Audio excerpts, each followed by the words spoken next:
Good afternoon, everyone. Just a few things here at the top.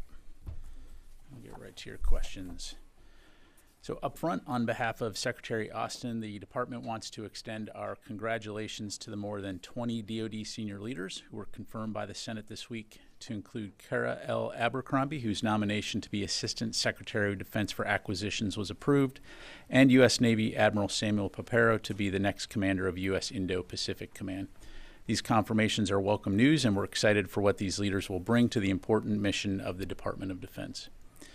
In other news, yesterday, performing the duties of Assistant Secretary of Defense for Homeland Defense and Hemispheric Affairs, Ms. Rebecca Zimmerman hosted Colombia's Minister of Defense, Mr. Ivan Velasquez, and Minister of Justice and Law, Mr. Nestor Osana. The senior officials exchanged views on countering illicit drug trafficking and human security, stemming irregular migration, and frameworks to enhance bilateral security cooperation. The meeting reaffirmed the United States and Department of Defense's strong partnership with Colombia as the two nations work together to ensure a stable and secure hemisphere based on a foundation of respect for democracy and human rights. Today, acting Undersecretary of Defense for Policy, Ms. Sasha Baker, will host Kurdistan Regional Government Prime Minister Masroor Barzani and his senior delegation. The meeting will emphasize the United States' long-standing commitments to continued partnership with the people of Iraq, including the Kurdistan Regional Government for a secure and stable Iraqi Kurdistan region within sovereign Iraq. And tomorrow, Secretary Austin is scheduled to welcome Slovakia's Minister of Defense and Deputy Prime Minister Robert Kalinak to the Pentagon to discuss a range of regional and bilateral issues. Full readouts from these senior leader engagements will be available on the defense.gov website. Shifting gears to Africa, the 13th African Air Chief Symposium is taking place this week in Tunis, Tunisia, hosted by the Association of African Air Forces alongside the Tunisian Air Force, and sponsored by U.S. Air Forces in Europe, Air Forces Africa, and serves as a pivotal platform for addressing critical challenges, strengthening partner networks, and fostering cooperation among African air chiefs. With a thematic focus on Pan-African education and training opportunities, the symposium is strategically designed to nurture more effective military relationships among participating nations, with approximately 40 African countries engaged in advancing regional air power solutions. Separately, Deputy Secretary of Defense Kathleen Hicks will depart on domestic travel this Sunday, March 3rd, to visit Camp Pendleton in Fort Irwin, California. At Camp Pendleton, the Deputy Secretary will meet with service members to better understand the challenges and opportunities they experience as part of their military service. At both locations, she'll interact with warfighters to see Combined Joint All-Domain Command and Control in action via the Project Convergence Capstone 4. Viewing this experimentation will enable Deputy Secretary Hicks to gain better insight into the challenges that impact JADC2 implementation across our joint force and the outcomes of experimentation exercises. And finally, Secretary Austin will go to Walter Reed National Military Medical Center tomorrow afternoon for a scheduled routine follow-up appointment with his doctors. He continues to recover well from his recent cancer treatment, and you can expect that he'll be conducting these types of follow-on checkups from time to time. We'll be sure to keep you updated regarding any significant developments as appropriate. And with that, I'd be glad to take your questions. We'll go to Associated Press first, Tara Kopp. Hi, General Ryder. Thanks for doing this.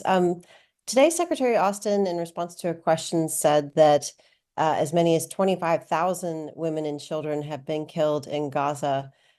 Could you elaborate further on this? Where he got earlier today, the Secretary during a hearing was asked how many women and children Palestinian women and children have been killed by the Israelis since October 7th, and he replied, it's over 25,000. I know there's been a clarification to say those are, the numbers he cited were from the Hamas-run Gaza Health Ministry.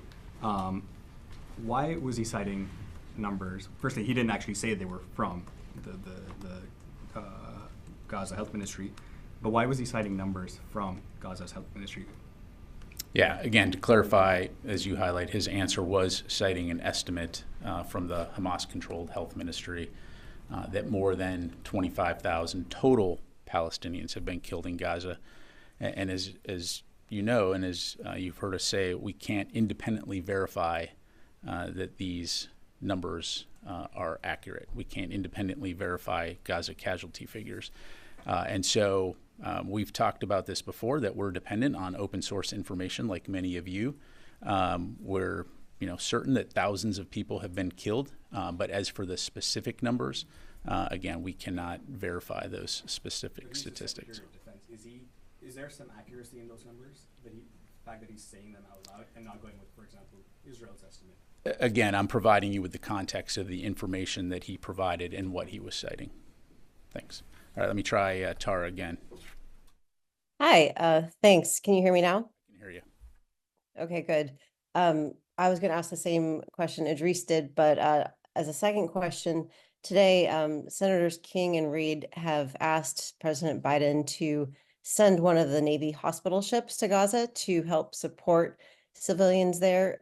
Is this something that the Pentagon, is this a request the Pentagon has received and something you're looking at?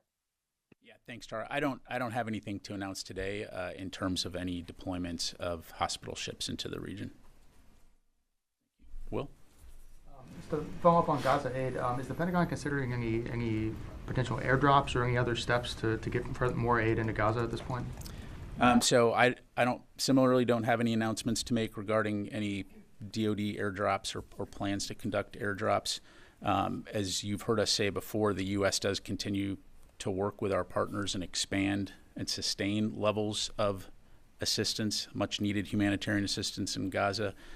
This week, for example, you heard USAID announce that they will be providing an additional $53 million in humanitarian assistance for urgently needed food, shelter, and water for Palestinian civilians. But as for DoD activities right now, I don't have anything to pass along. Let me go to Laura and then Oren. Thanks, Pat. Secretary Austin testified this morning that his military aide transferred his authorities to his deputy during that hospital stay. So I just want to clarify the timeline. In between when he was transferred to the critical care unit on January 2nd and when he transferred power, that was the afternoon of January 2nd, as it says in the 30-day review. How much time passed, what was going on, and who is in charge? Yeah, thanks, Laura. So I'm not going to provide a minute-by-minute tick-tock. As we've talked about, when the secretary was admitted into the critical care unit, it became clear that he would not have access to his secure communications. So following the procedures that his aides have followed in the past when he's not been able to access secure communications, the decision was made to initiate the transfer of authority to the deputy secretary, and that process played itself out. There was no gaps in command and control, as the secretary has highlighted and as we've highlighted in the 30-day review. So if there were no gaps, why can't you break it down minute by minute? Because I don't have it here in front of me. So like if it was... And what we provided you in the 30-day review is what I have to provide. Gaps in the 30-day review, right? Okay. The sentences, it goes from on January 2nd, he was admitted to the critical care unit, and then on the afternoon of January 2nd. So even if there's like a couple hour gap, that is a big deal. So I'm asking you to clarify that. Again, there were no gaps in the command and control of the DoD, command and control. The secretary or the deputy secretary were in charge at all times. Let me go to Pat, though, he testified this afternoon that he was not aware when the staff was told that he was in the hospital. So he has communications at home. He's put in the ambulance. He gets to the hospital. Isn't that at least a gap in communications? No. Because he travels with a communicator at all times, right? He has access to those communications. But I mean, just to put this into context, do you carry your phone with you every single place you go, every moment of the day? I mean, probably you're a reporter, you probably do. But he testified that he did not have a cell phone. He has access to a personal communicator who travels with him at all times. So again, if he needs to talk secure comms, if he needs to conduct command and control activities or reach someone, again, there's literally someone like steps away that can hand him what he needs to conduct operations. So, Warren. I want to go back to Gaza for a second. A large number of Palestinians were killed near an aid truck. Is the Pentagon asking for any investigation or clarification into the incident from the Israeli military? And do you still believe that Israel is taking steps to avoid civilian casualties? Because some of the incidents we're seeing don't seem to support that. Yeah, thanks, Oren. We've seen the reports, obviously. they're certainly alarming, and what I would say is the situation highlights the tragic nature of this conflict. We're, of course, very saddened to hear about this loss of innocent lives, and we do acknowledge, as I just said a moment ago, that too many civilians have been killed in Israel's military operations, and we continue to reiterate that civilian lives must be protected. As you're likely aware, the White House has been in touch with the government of Israel to ask that they investigate immediately to learn about about what happened. But this situation also does underscore the critical importance of ensuring that much needed humanitarian assistance can be delivered to the people of Gaza in a safe, secure, and sustained manner. And that's something that the U.S. government is going to continue to work on closely with partners in the region. But it also underscores that in this situation, the requirement for Israel to take into account civilian harm mitigation in planning and executing its operations, whether they're ongoing operations or whether they've completed operations against Hamas. And as we've talked about before, this is something that Secretary Austin communicates to his Israeli counterpart on a regular basis. At this stage, there is no, it's a White House request to the government. There's no mill-to-mill request for an investigation into the incident? I'm not tracking any specific requests from DOD, but again, like I said, the White House has reached out. Carla. Can I stay in the Middle East really quick? First, have there been any attacks on U.S. forces in the Middle East this week? Not that I'm aware of. If you're talking about Iraq, Syria, no. And then following on the Houthi situation, Xinhua reported that the Chinese was sending ships from the 46th Fleet to come and help escort ships in the Red Sea. Has the U.S. military seen these ships arrive and do any escorting?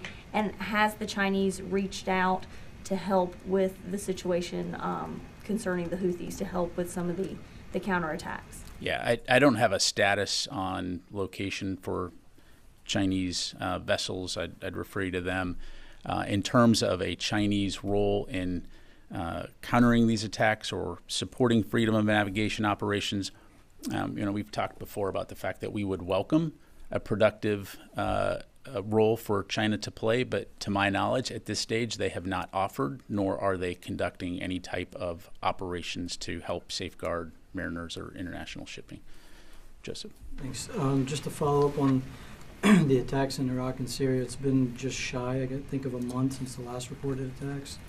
That could change at any time, God forbid, but do you assess that deterrence has been restored or had been restored for the past couple weeks? Well, look, I don't want to put myself in a situation where I'm predicting the future. I think we are obviously glad that we have not seen additional attacks, primarily because A, it's dangerous, but B, because our forces are there to focus on the defeat ISIS mission, and they'll continue to stay focused on that. But if we are threatened or attacked, as we've demonstrated, we will take appropriate measures to safeguard our forces. Just the second one, you've mentioned, and the Secretary mentioned this morning, that the Israelis need to do more to mitigate civilian casualties in Gaza. That comes up almost in all the readouts of the Secretary's calls with his Israeli counterpart. Have you guys outlined or put forth what the potential consequences are? What could happen if they don't? I mean, you guys have been calling for this for probably since the second or third week since the military campaign started, yet we haven't seen much change, at least in terms of the number of casualties. Well, look, I mean, again, at the end of the day, Israel is a sovereign nation that's going to conduct operations. So I'd refer you to them to talk about specifically what they're doing. But again, we've highlighted that it is their inherent right to defend themselves. We understand that, but it's also important that they take civilian safety and mitigation into account as they're conducting their operations. I mean, Secretary Austin talked about this at Reagan in terms of don't allow tactical victory to be taken away by strategic defeat. And so, again, we're going to continue to consult closely with them. We're going to continue to expect that they abide by the law of armed conflict. Sorry, just to follow up on that. I mean, we've heard that this now multiple times, but it seems to be falling on deaf ears. I mean, have you guys relayed to them any potential moves that you could make if they don't heed these calls? I don't have anything to pass along to you, Joseph, other than, again, we expect Israel to operate as a professional military. And I would say also, Hamas could play a role in this too by putting down its arms, turning the hostages back over, and saying, hey, we're done fighting and we're done embedding ourselves among the civilian population and putting everybody in this difficult situation. So, I think that could play a role too. Nancy? I just want to follow up on something you said and then a point of clarification from the testimony this morning. Is it the U.S. assessment then that the Israeli military conducted itself professionally today? Again, as I highlighted, the White House has reached out to ask what actions they're taking and ask them to investigate. And I know they've publicly said that they're reviewing. No, I appreciate that. But if I heard your answer to Joseph correctly, you said one of the things is that the U.S. is of the assessment that the Israeli military is behaving professionally. I just want to know so if that we assessment. Expect the Israeli military to behave. Today? Again, I'm not going to pre-conclude the situation that we're talking about. Again, it's a tragic incident. We obviously are very saddened to see what happened. But again, I think Israel needs to investigate that. And then could you clarify an answer that the Secretary gave to Representative Whitman in which he said that there's not a standard procedure to notify NMCC when the Secretary moves? And I don't understand under what circumstances that notification happens. Can you help me get a better read on that? You mean in terms of when his situation? No, broadly. If I heard the question correctly, Representative Whitman was asking, when you move, is an MCC notified as standard procedure? And the Secretary's answer was no. And I just didn't understand then under what, if I understand it correctly, that is there to let everybody know where the Secretary is at all times. So if it's not being used consistently, how does it work? Yeah. Well, without, so part of this is situational dependent, right? If the Secretary is within the national capital region, what level of information needs to be passed along to the NMCC, versus if he's going outside, if he's traveling. But so I think the key point here is that through this exercise, through this experience, the department has had the opportunity to go back and look from, 1 to N. Okay, what are our current procedures? What are some things that we can improve upon and take steps to ensure that this kind of situation doesn't happen again? And so that's really what we're focused on. And as I talked about on Monday, we've already taken some initial steps, and we have some others that we're going to take to make sure that information is being shared. I'm sorry, I don't mean to belabor the point, but he was referring to it today, not in the past. The question was, when you move today, is that notification happening? So I'm just trying to understand the procedure today. What is the standard, the threshold that has to be met for that notification to happen?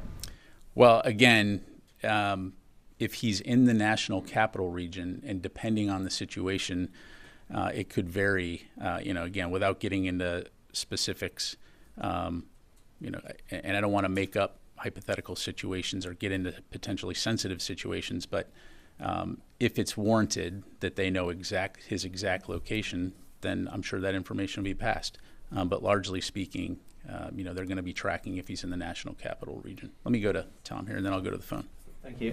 Just going back to this morning, the 21,000 precision-guided munitions since the start of the war to Israel. Does the U.S. track where those are being deployed? Do we know they're all in Gaza? Have some gone up to the north? Do you have any sort of visibility on that?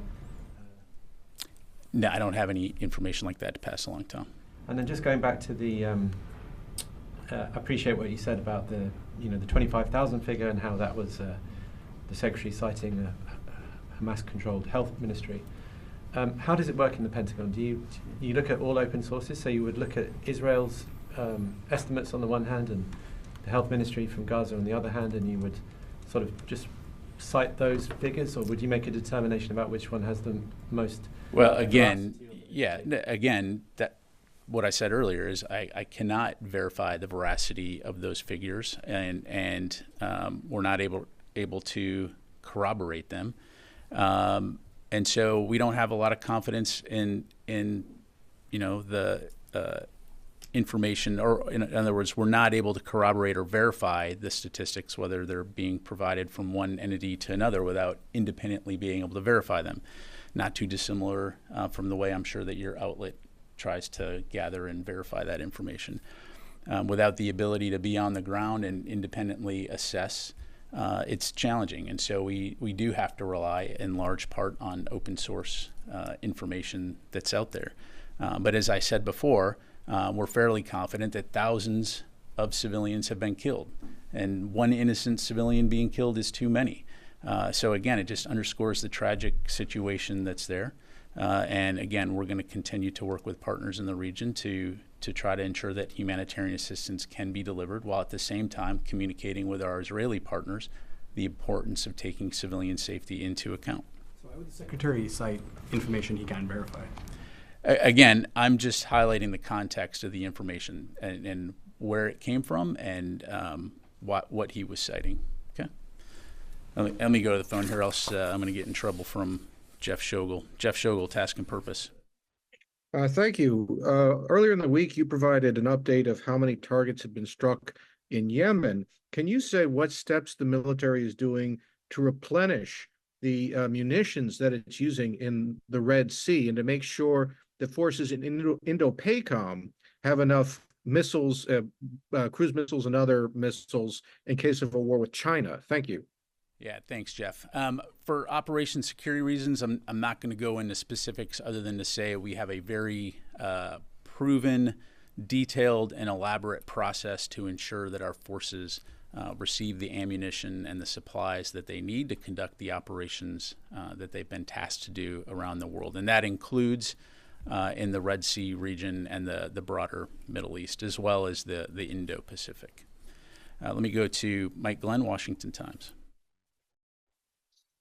Thank you, Pat. A review of Aaron Bushnell's social media account indicates that he has some pretty strong anti-Zionist views, anarchist views. He said Israel didn't have a right to exist. He appeared to condone Hamas's October 7th attack on Israel. My question is the same question I asked last time. Under the Pentagon's definition of extremist, would he fall under that? Yeah, thanks, Mike. So as you've heard the Air Force say, the matter is under investigation, as is appropriate following the death of a service member. I'm not going to put a label on Airman Bushnell. I do think it's fair to say that an act of suicide by self-immolation is an extreme act. But as for the specific circumstances surrounding his death, we know it's been made public, but we owe it to the airman's family and to the service to allow for a full investigation to obtain the facts. So leave it there. Let me go to Eunice. Thank you very much, General. You said that earlier today it was a tragic incident. Obviously, like, who would think otherwise? Civilians being fired at while trying to get some piece of food. But there is someone, an Israeli National Security Ministry, says that they acted excellently, the IDF, and it's madness to deliver humanitarian aid to Palestinian civilians. And you've been saying that the president made it very clear that indiscriminate bombing of Gaza, and you've been speaking to your counterparts. But if this is the government that you've been speaking to, is there any result that's been produced? Hey, I can't speak for that individual. I can only respond on behalf of the department, so I don't have anything to provide. Context, you've been having these conversations for months now, but the result doesn't seem to be much different on the ground. So is there a sense of urgency within the Department of Defense that perhaps we should change the way that we're talking to our Israeli counterparts? Look, I think we've been very transparent in terms of how we're communicating with our Israeli counterparts, as well as our efforts to try to support the people of Gaza in terms of humanitarian assistance and ensuring that their safety is taken into account. But we also, again, recognize that Hamas plays a factor in all of this, and Hamas has not given up and laid down their arms and are still threatening to attack Israel and conduct operations. And again, I'm not going to lay out Israel's campaign plan. I'm not going to lay out specific operations that they're doing on a daily basis, but we have seen them change some of their approaches and how they're conducting operations. But again, as I highlighted, too many civilians have been killed. And so we'll continue to consult with them, communicate with them, and expect them to abide by the international humanitarian law and law of armed conflict. Yes, sir. Thank you very much, General. As you said today, Masroor Barzani, the Prime Minister of the Kurdistan, was here at the Pentagon. What can you tell us about your commitment to fighting ISIS, and what is your view of the role of the Peshmerga in that? Yeah, look, as I highlighted at the top, we very much appreciate that the role that Peshmerga have played for a very long time when it comes to security and the Kurdistan region of Iraq, and also in fighting ISIS. And we remain committed to working with the international coalition for the enduring defeat of ISIS. Again, it's why we have forces in the region right now working with international partners to include the Peshmerga. Thank you. Wafa. Thank you, General. Follow up on Joseph's question. Apparently, communication with the Israeli and consulting with them is not helping much to spare civilians in Gaza. Are there any concrete steps or measures the administration can take to press Israel on the matter of civilians in Gaza? And is there any discussion within the department to maybe pull the U.S. military assistance to Israel, like a way to press Israel on this matter? Yeah, thanks, Wafa. So again, we continue to believe in Israel's inherent right to defend itself, and we'll continue to support them in terms of their right to defend themselves. And we have, from the very beginning, been communicating actively on the importance of taking civilian safety into account, and we will continue to do that. I mean, Secretary Austin just had a conversation with his Israeli counterpart this week, as you saw, and this was a topic of discussion. He talked with him last week as well. And so they understand that this is important. I'm not going to speak for the Israelis, but we will continue to urge and expect that this is something that's taken into account. So. Do you have any update on the U.S. military assistance to Israel? Is it like a daily shipments going to Israel? Like Secretary Austin today mentioned that there was about more or 21,000 munitions delivered to Israel. I don't have a timeline to pass along to you, Wafa. Thank you. Let me jump back to the phone here. Tony Capaccio, Bloomberg. Hi, Pat. Ukraine question. Without Republican support for more aid in the supplemental, what is the Pentagon's best assessment of the tactical military implications over the next 2 or 3 months to the Ukraine military in terms of air defense and artillery shortages? How greatly will those grow? Yeah, well, I mean, they're obviously engaged in an active fight right now. We continue to see Russia, making some small but incremental gains, as you know.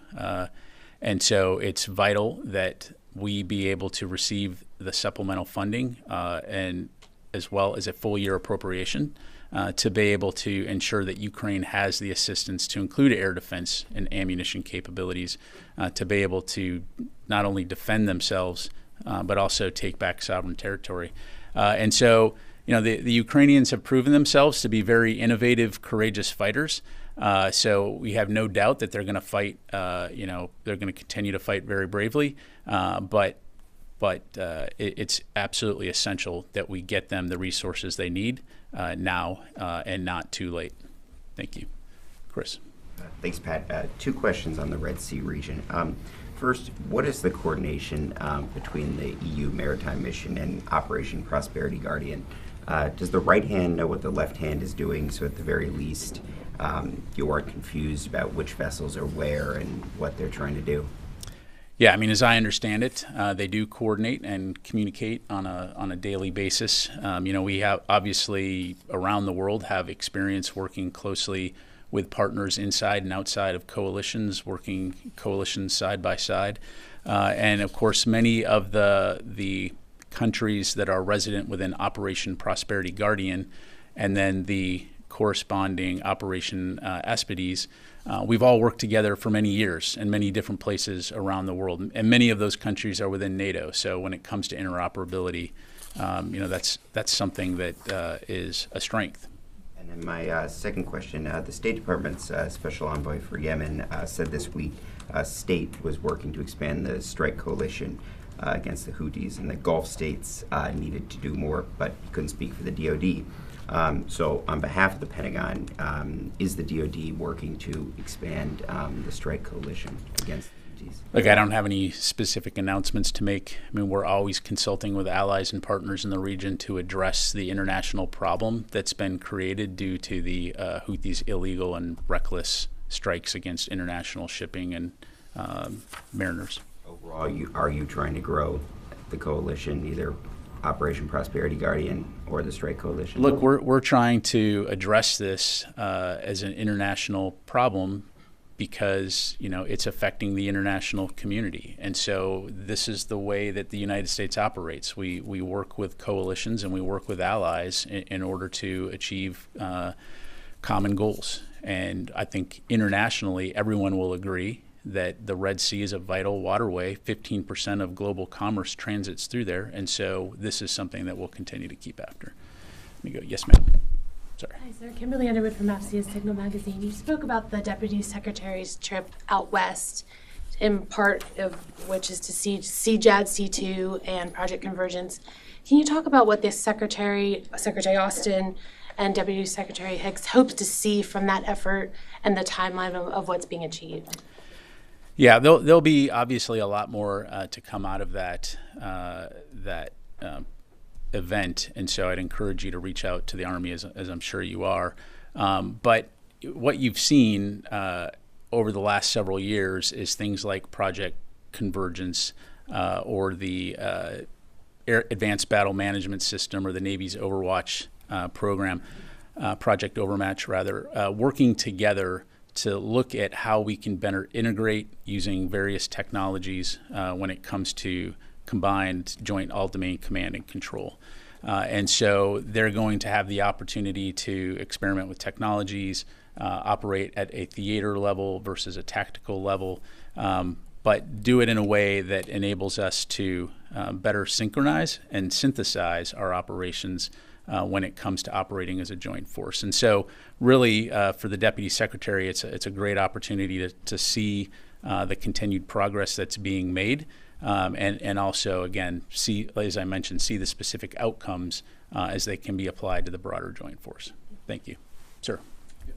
Turning to the budget, a few weeks ago, Secretary Kendall said that if there's no 24 appropriation, basically the 25 request is irrelevant because it's building on 24. And there was debate then about whether to delay releasing the 25 request to give more time to see if there's going to be a 24 appropriation. What's the current thinking on that and process timeline for releasing 25? Yeah, as I understand it, the intent is still to release a fiscal year 25 budget. I'd have to refer you to OMB to talk about specific timelines at this point since it is the president's budget, but that is my understanding right now. And any reworking being considered inside the building to adjust for the fact that almost half the year is gone and CR is going to be happening for at least a few more weeks? Well, I mean, as I'm sure you can imagine, one of the primary things the Pentagon does is work on budgets, right, and resourcing. And so, clearly that work is always being done, whether it's, this year's budget or future years' defense spending.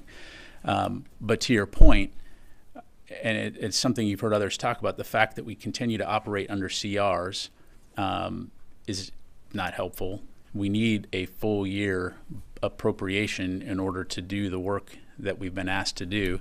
And so certainly the longer we kick the can down the road, the more challenging it becomes for the department to conduct the operations in support of our national security mission. All right, time for a few more. Nancy. I'm sorry, Pat. I wanted to come back to your answer about what happened today in Gaza. I'm just trying to better understand the DoD position. The White House has said that it was found the incident, what happened, tremendously alarming. The State Department said that it is urgently seeking more information. And I just want to understand, is there any sense of shock or urgency out of the Department of Defense, or is it more reassured from the conversations it's having with its Israeli counterparts? Well, look, I mean, again, we're watching the same images that you are on TV, and it is alarming, and it is, very unfortunate. And as I mentioned, we're very saddened at the loss of innocent lives here. I mean, these are human beings that are trying to feed themselves, and so I think we're all kind of looking at that and saying, what happened here? And so, again, the White House has reached out and asked Israel to investigate this. I'll just leave it at that. I appreciate that, but when you say we're all looking to find out what happened here, what I'm trying to understand is, what is DOD doing to find out what happened here?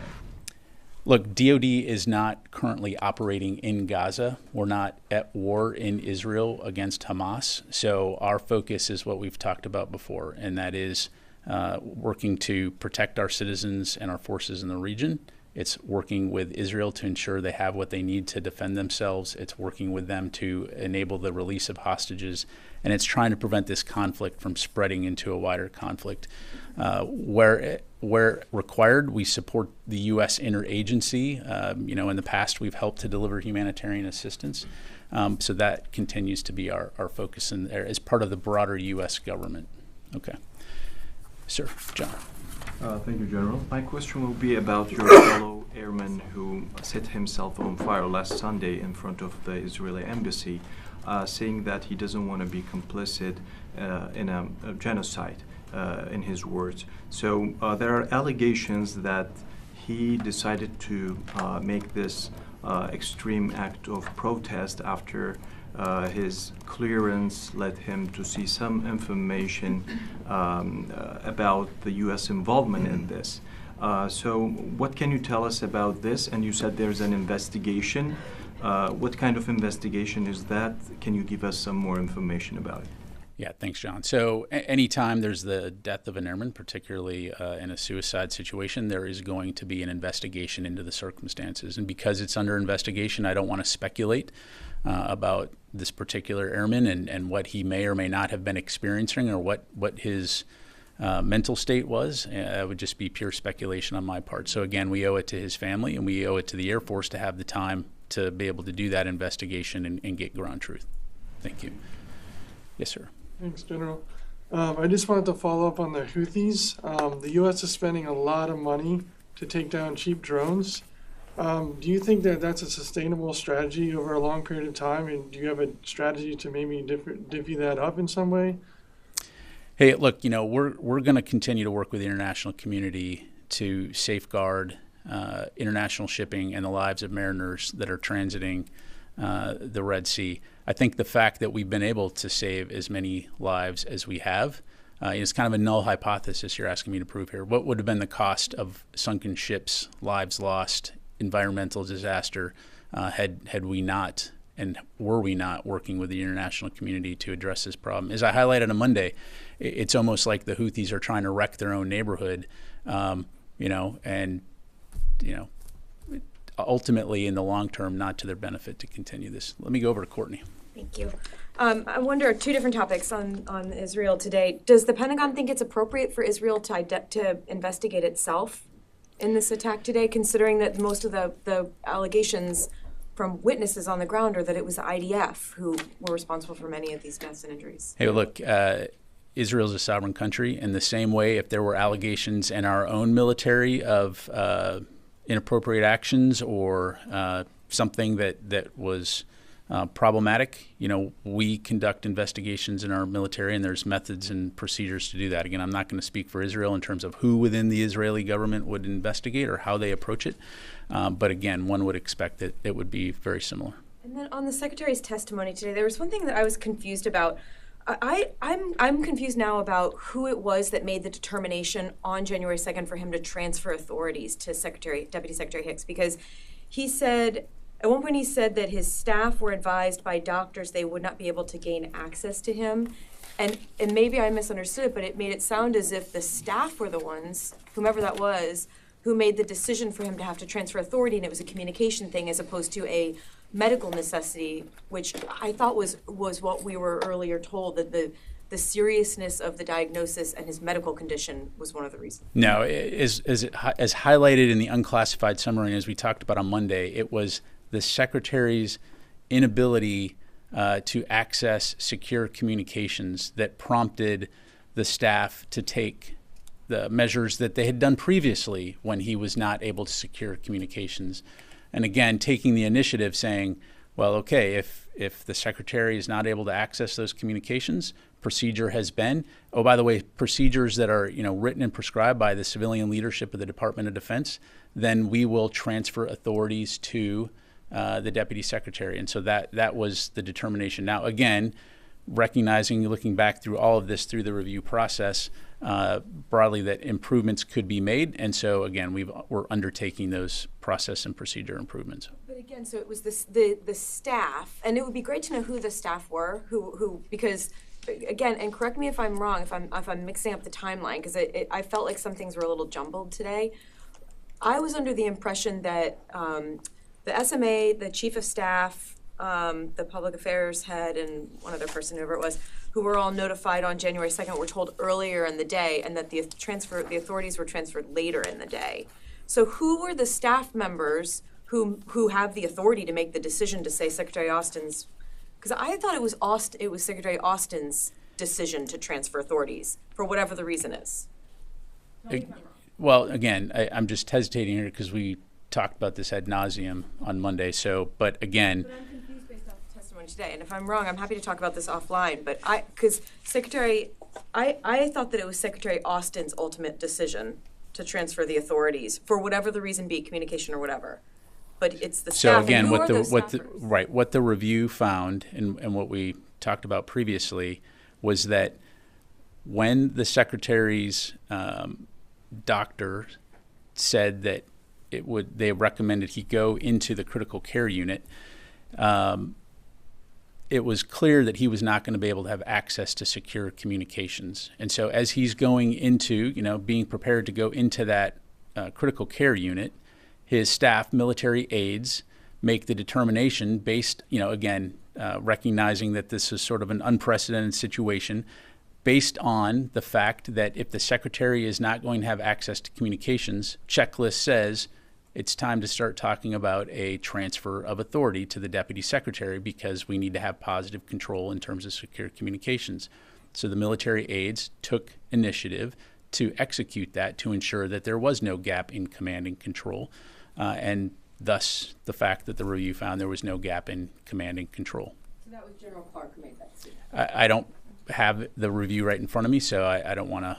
Does it say that in the summary of the review that we got? Because I don't believe it does. Because Okay. I just also want to point out when you guys talk about, I appreciate that the summary, the review was classified by the drafters, whatever drafter means, that the Secretary said today. But we've only received a summary of the review, so there's a lot of details here that are still unclear to us, and it gets muddied, frankly, when we have this very vague summary that's put out, and then we have testimony from the Secretary today and without a clear timeline.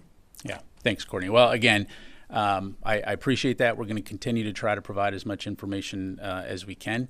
As we highlighted earlier this week, there are elements of that report that are classified, and we've endeavored to try to give you as much unclassified information as was available to provide. So thank you very much, everybody. Appreciate it.